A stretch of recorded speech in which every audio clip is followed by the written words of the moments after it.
As Woodrow Wilson wisely said, we should not only use all the brains we have, but all that we can borrow. Face-to-face conversation is increasingly being replaced by electronic communication. MIT's Sherry Tickle is probably the world's leading expert on the social and psychological impact of personal communication technology. As she put it, "I am not anti-technology, I am pro-conversation." However, after more than a decade of interviewing teens and college students, as well as some parents, she is very concerned about the way social media has changed the way people, especially young people, connect to one another.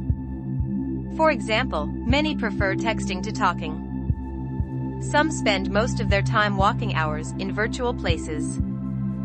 But research shows that overuse of iPhones and tablets leads to atrophying of empathy, the erosion of relationships, and decrease in learning, self-reflection, creativity, and productivity.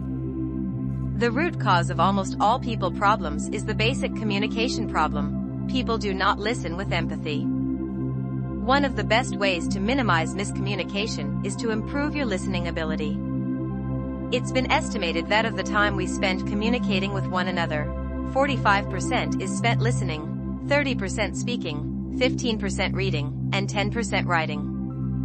Listening is not only the skill that lets you into the other person's world, it is also the single most powerful move you can make to keep the conversation constructive. Listening well has been found to distinguish the best managers, teachers, and leaders. Top leaders traveled to key customers in various parts of the world and listened to their needs and concerns. It is everything.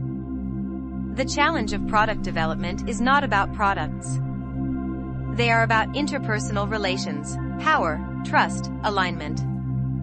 My team worked hard to learn how to listen, without judging, to what other person was trying to say. Through effective listening, we gain more information, upgrade decision-making, make fewer mistakes, spend more time productively, share more viewpoints, and improve management/employee relationships. Good leadership is good listening. They have ears to hear, but they hear not. We miss much of what we're told because we're thinking of what we will say as soon as there's an opening, and we seldom realize what we're missing. Listening is the skill most lacking in the workforce.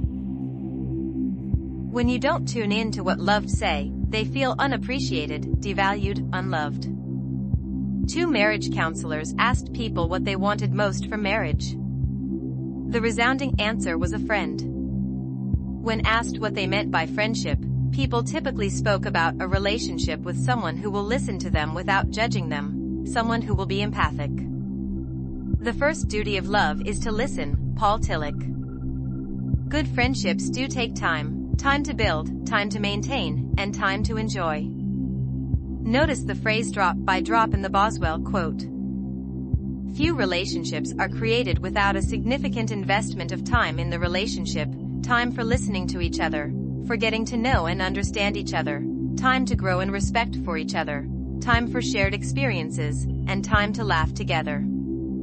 Balance is key to a satisfying friendship. All great relationships, the ones that last over time, require productive conflict in order to grow. This is true marriage, parenthood, friendship, and certainly business. Survey reveals that the number of one-source PF contentment in life is a good marriage. It ranks higher than a good job, fame, fortune, or even good health. A number of researchers found that marriage is the only important predictor of life satisfaction for both women and men. The first love is drunken.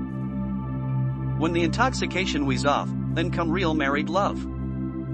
Shakespeare, that wise observer of human affairs, wrote, "The course of true love never did run smooth." All marriage can be enriched by the use of empathic listening. Becoming a parent is a life-changing event. As therapist Sean Grover says, it's a learn-as-you-go process. Most parents will agree that it's a tough job. Still, it is a job with rich satisfactions and pleasures.